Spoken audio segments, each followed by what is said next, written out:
উদ্ভিদকে বহুদিন ধরে সংরক্ষিত রাখা হয় তাকে বায়োস্ফিয়ার রিজার্ভ বলে। উদাহরণটা দেখে নিই, উদাহরণটা কিন্তু ইম্পর্টেন্ট।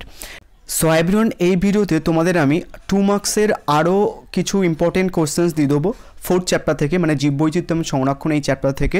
অলরেডি আমি 20টা মতো 2 মার্কসের কোশ্চেন্স দিয়ে দিয়েছি এই চ্যাপ্টার থেকে। উপরে যে ভিডিওটা আছে ওই ভিডিওটা তোমরা দেখতে পাবে, 20টা মতো 2 মার্কসের কোশ্চেন্স দিয়েছি চ্যাপ্টার ওয়াইজ। অ্যান্ড তোমরা এই সাবজেক্টটার মানে এনভায়রনমেন্টাল স্টাডিজ বা সিভিকের সমস্ত ভিডিও চ্যাপ্টার ওয়াইজ যে 5 মার্কসের কোশ্চেন্স সেইগুলো তোমরা প্লে লিস্টে গেলে পেয়ে যাবে, সমস্ত ভিডিও অ্যাভেলেবেল রয়েছে। অ্যান্ড কিছু ইম্পর্টেন্ট কথা, যারা অলরেডি পিডিএফ নিয়েছো আমার কাছ থেকে, এনভায়রনমেন্টাল স্টাডিজের কথা বলছি আমি, তো তোমরা আমার কাছ থেকে দুটো পিডিএফ নেবে। একটা হচ্ছে কি যে 4th যে অধ্যায় রয়েছে, মানে 4th অধ্যায় রয়েছে, সেই অধ্যায়ে আমি কিছু এক্সট্রা কোশ্চেন্স অ্যাড করেছি। আমি তোমাদের বলেছিলাম যে আমি কিছু এক্সট্রা অ্যাড করলে সেটা দিয়ে দেবো। সো আপডেট পিডিএফটা নিয়ে নিও, কোনো রকম টাকা লাগবে না। অ্যান্ড আরেকটা পিডিএফ নেবে তোমরা, সেটা হচ্ছে কি যে চ্যাপ্টার ওয়াইজ আমি 2 মার্কসের কোশ্চেন্স করে দিয়েছি, 214টা মতো 2 মার্কসের কোশ্চেন্স পাবে। সো আমি প্রত্যেক ভিডিওতে বলে আসছিলাম যে পিডিএফের প্রাইস বাড়বে, পিডিএফের প্রাইস বাড়বে। অ্যাকচুয়ালি ওই 2 মার্কসের কোশ্চেন্স অ্যাড হবে, সেটার জন্য প্রাইসটা বাড়বে। সো যারা অলরেডি নিয়ে ফেলেছো 185-এর মধ্যে, তাদের আর পে করতে হবে না। বাট যারা নতুন নেবে তাদের 35 রুপিস পে করতে হবে যদি ওই পিডিএফটা নাও। আদারওয়াইজ তোমরা 70টা মতো হচ্ছে কি যে 2 মার্কসের কোশ্চেন্স, 374টা মতো এমসিকিউ, আর চ্যাপ্টার ওয়াইজ হচ্ছে কি যে 5 মার্কসের কোশ্চেন আনসার পেয়ে যাবে 185-এর মধ্যে। আদারওয়াইজ তোমরা যদি সেপারেটভাবে ওই 2 মার্কসের কোশ্চেন্স পিডিএফটা নাও, কোশ্চেন অ্যান্সার পিডিএফটা নাও, তাহলে এক্সট্রা হচ্ছে কি 35 পে করতে হবে। বাট ওটা এখন জন্য না, হচ্ছে কি যে 20 তারিখের পরে ওটা নেওয়া হবে। এখনও অবধি সমস্ত PDF I don't think normally হচ্ছে কি ইউটিউব বলো বা অফলাইনে বা কলেজ স্ট্রিটের কোনো বইতে এমনভাবে দেবে না যে 374টা মতো হচ্ছে কি এমসিকিউ, 214টা মতো হচ্ছে কি 2 মার্কস কোশ্চেন চ্যাপ্টার ওয়াইজ, এটা হচ্ছে কি চ্যাপ্টার ওয়াইজ 5 মার্কসের যে কোশ্চেন্স। তো যে কোশ্চেন্সগুলো আমি দিয়েছি তোমাদের সব মিলিয়ে মিশিয়ে আমার মনে হয় না যে তোমরা পৃথিবীর কোথাও এই যে 185-এর মধ্যে এত কিছু পাবে। অ্যান্ড 20 তারিখের পর থেকে কিন্তু 35 টাকা মতো বাড়বে, মানে 185 প্লাস 35, ঠিক আছে? তখন এটা নেওয়া হবে 20 তারিখের পর থেকে। আদারওয়াইজ তোমরা এখন থেকে এগুলো পেয়ে যাবে।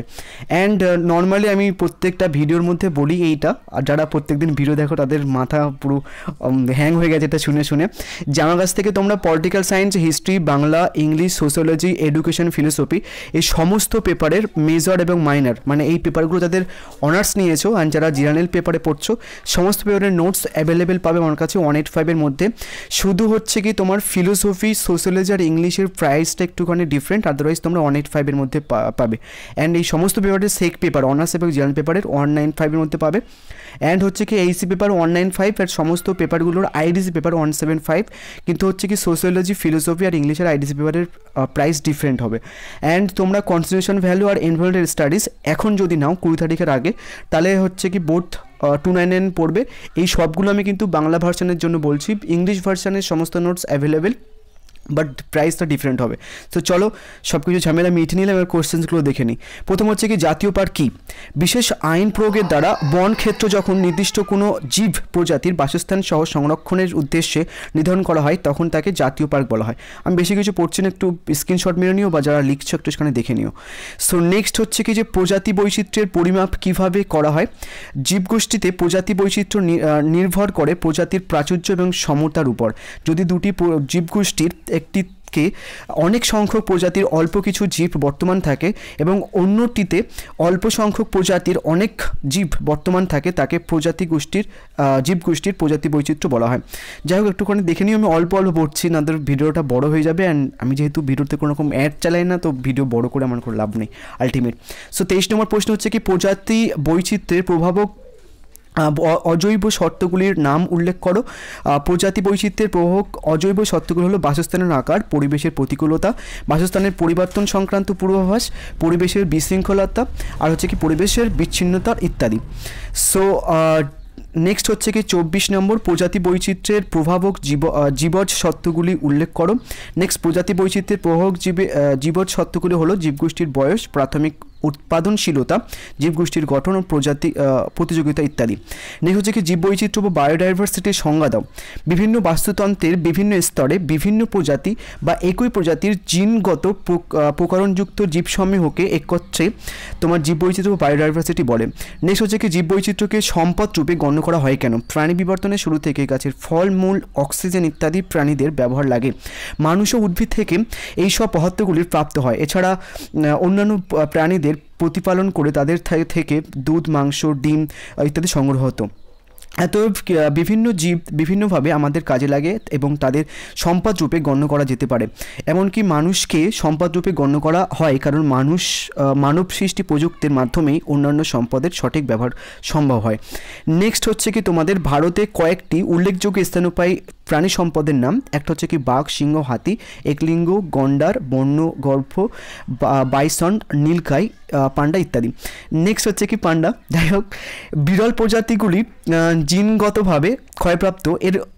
এই কথাটির অর্থ কী? বিরল প্রজাতিগুলির জিনগতভাবে ক্ষয়প্রাপ্ত, একই কথার অর্থ হলো যে তাদের জিন পুল যথেষ্ট হ্রাসপ্রাপ্ত এবং তার ফলে পরিবেশের পরিবর্তনের সাথে অভিযোজনের ক্ষমতাও যথেষ্ট কম। নেক্সট হচ্ছে কি জীববৈচিত্র্য সংরক্ষণ বলতে কী বোঝো? জীববৈচিত্র্য সংরক্ষণের অর্থ হলো পৃথিবীর সমস্ত জীব এবং বায়োস্ফিয়ারকে বজায় রাখে। জীববৈচিত্র্য সংরক্ষণের অর্থ হলো বিভিন্ন প্রজাতি তাদের জিনগত প্রকরণ এবং জীবগোষ্ঠী এবং বস্তুতন্ত্রের বিভিন্ন শর্তগুলি সংরক্ষণ সাধন হয়। নেক্সট 30 নম্বর, ইনসিটু সংরক্ষণ এবং এক্সিটু সংরক্ষণ বলতে কী বোঝো? ইনসিটু সংরক্ষণ হলো স্বস্থানে সংরক্ষণ, যথা জাতীয় অভয়ারণ্য ইত্যাদি। এক্সিটু সংরক্ষণ হলো অন্যান্য স্থানে সংরক্ষণ, যথা পশুশালায়, বোটানিক্যাল গার্ডেন সংরক্ষণ ইত্যাদি। নেক্সট হচ্ছে কি 31, বীজ ব্যাংক কি? কম স্থানে সহজে জার্মপ্লাজম সংরক্ষণ সম্ভব হয় বীজ ব্যাংকের মাধ্যমে। অনেক প্রজাতির বীজ কম আর্দ্রতা এবং তাপমাত্রায় দীর্ঘদিন সুপ্ত অবস্থায় থাকে। নেক্সট হচ্ছে কি যে 32 নম্বর, ভারতের কয়েকটি উল্লেখযোগ্য বৈচিত্র্যপূর্ণ এবং বিরল স্তন্যপায়ী প্রাণীর নাম এবং আবাসস্থল উল্লেখ করো। একটা হচ্ছে কি তোমাদের কাকিনাড়া, তারপর হচ্ছে কি লাদাখ আর সিকিমের একটা রয়েছে, অ্যান্ড হচ্ছে গুজরাটের গির অরণ্যের এশিয়ান সিংহ রয়েছে, তারপর হচ্ছে কি সুন্দরবনের জাতীয় বাঘ রয়েছে। নেক্সট হচ্ছে কি তোমাদের বিপন্ন প্রাণী কাদের বলা হয়? উদাহরণ লেখো। বিপন্ন প্রাণীদের প্রজাতির গোষ্ঠীর সংখ্যা অত্যন্ত কম এবং বিলুপ্তির সমীহ আশঙ্কাযুক্ত। উদাহরণ সিংহের ন্যায় লেজযুক্ত হনুমান এবং কুস্তরী মৃগ ইত্যাদি। নেক্সট হচ্ছে কি যে 34 নম্বর, বিলুপ্তি প্রাণী বলতে কী বোঝো? আচ্ছা, বিপন্ন প্রাণী আর বিলুপ্তি প্রাণীর মধ্যে একটু ডিফারেন্স রয়েছে। বিলুপ্তি প্রাণীর প্রজাতি তাদের বাসস্থানে অথবা সম্ভাব্য বাসস্থানগুলিতে আর পাওয়া যায় না। উদাহরণ হচ্ছে কি ছোট একশৃঙ্গ, গন্ডার আর চিতা। নেক্সট হচ্ছে কি যে উদাহরণসহ জাতীয় পার্কের সংজ্ঞা লেখো। সীমারেখা আইন দ্বারা নির্ধারিত এবং পর্যটন অনুমোদিত যে প্রাকৃতিক পরিবেশে বন্যপ্রাণী সংরক্ষণ হয় তাকে জাতীয় উদ্যান বলে, যথা জিম কমবেট জাতীয় উদ্যান, গির জাতীয় উদ্যান ইত্যাদি। নেক্সট হচ্ছে কি যে MAB কথার অর্থ কি? ভারতের কয়েকটি বায়োস্ফিয়ার রিজার্ভের নাম উল্লেখ করো। MAB কথার হচ্ছে কি ম্যান অ্যান্ড দ্য বায়োস্ফিয়ার। ভারতের কয়েকটি বায়োস্ফিয়ার রিজার্ভ হলো অরুণাচল প্রদেশের নামচাপা, পশ্চিমবঙ্গের সুন্দরবন এবং আসামের মানস, মধ্যপ্রদেশের কানহা।